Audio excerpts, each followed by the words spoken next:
Aqui é o William Penteado do canal NutriSide. E sim, hoje iremos falar sobre água. No começo, iniciando com uma perguntinha básica. Quais os motivos que levam a água a se tornar tóxica? Porque sabemos da importância dela para a vida, mas o que faria com que ela se torne antivida? Primeiro, os encanamentos. Esses, por suas vezes, à medida que envelhecem, acabam soltando partes na água.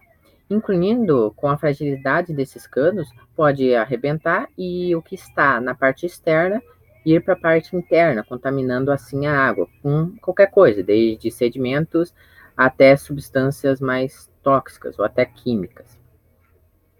Então, e as estações de tratamento de água, elas cumprem com o prometido ou não? A verdade é que, igual todos os serviços estatais, são bem irrelevantes, uma porcaria em muitos casos.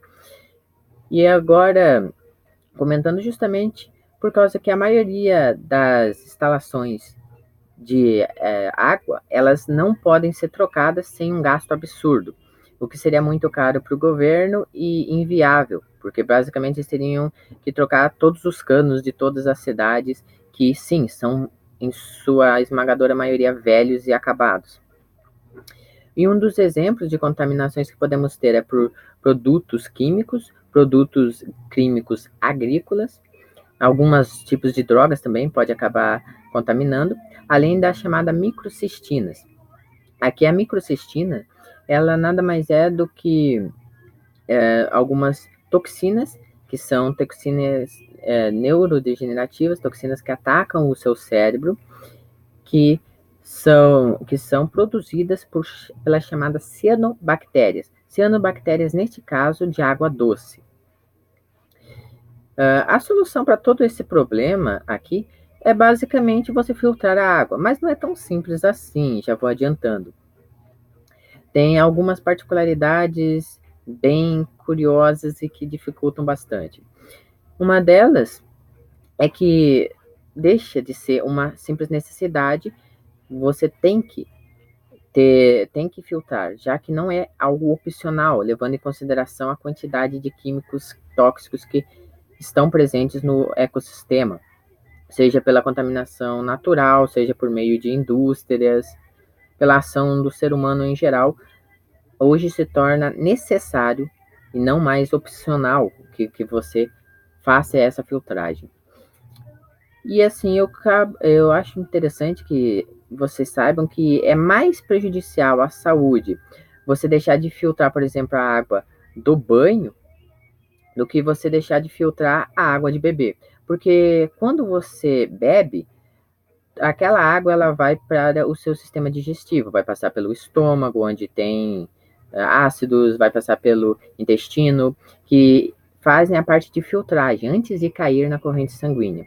Já quando você toma banho, as substâncias que estão na água, elas, por sua vez, vão direto até o sangue, porque elas passam a sua pele, caem na corrente sanguínea e te intoxicam com maior severidade, porque não passam por nenhum processo de filtragem antes.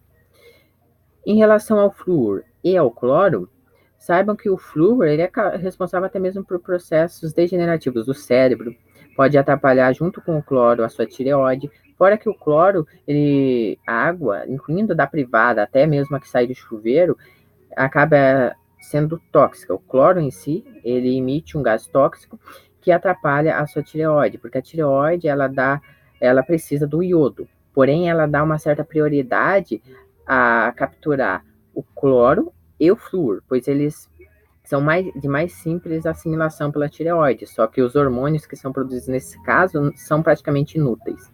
Então, sim, pode gerar hipotireoidismo, problemas hormonais, basicamente. E assim, no caso de você não poder utilizar um filtro no seu chuveiro, é interessante que você deixe as janelas e portas abertas para ter o processo de troca de ar, ventilação. Dessa maneira, você ameniza esses problemas. Os subprodutos de desinfecção, SPD, Então, você tem os produtos químicos, os desinfetantes que é usado para filtrar a água, que entram em contato com a água e depois entram em contato com matéria orgânica em decomposição, eles geram SPDs, que são mais tóxicos até mesmo que o cloro. Muitos deles são cancerígenos. Vou falar no próximo slide. E entre esses temos o trialometano, ou THMS. Esses são um dos mais perigosos. Foi classificado como grupo B numa escala para avaliar o quão cancerígenos são. Em outras palavras, todos os animais expostos a essas substâncias acabaram desenvolvendo câncer. Desenvolveram problemas reprodutivos relacionados ao aborto espontâneo. Então, independente do que você faça, se você for uma mulher grávida, você vai acabar abortando em contato com essas substâncias. Eles nascem natimorto. Natimorto quer dizer o quê? Antes de nascer, o feto, ele morreu. Então, morreu dentro do útero materno. Essa é a definição de natimorto.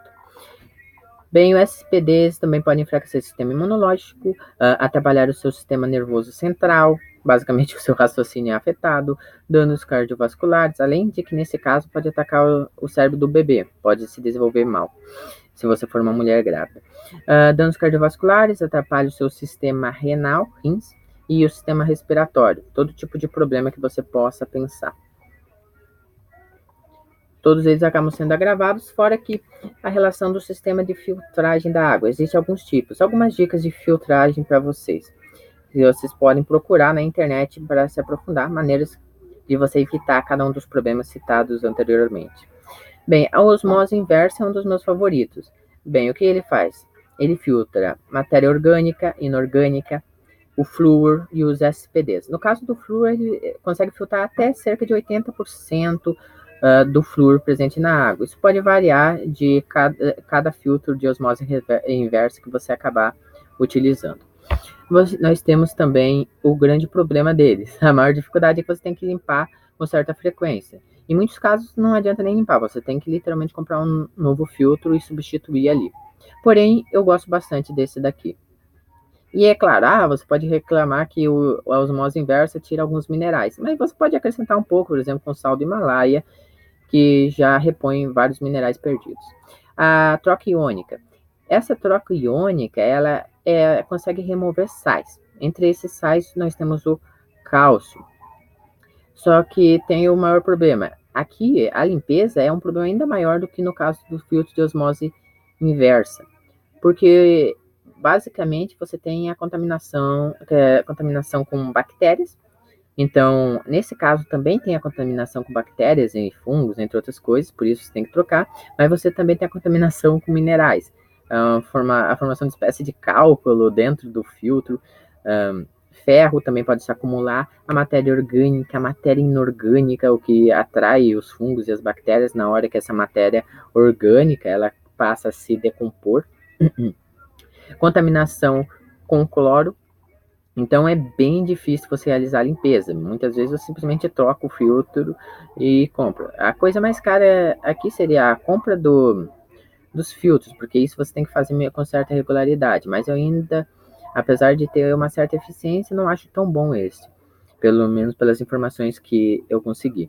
O filtro de carvão, nesse caso carvão ativado granular e biocarvão, na verdade esse nome aqui é um só, ele é considerado o mais eficiente.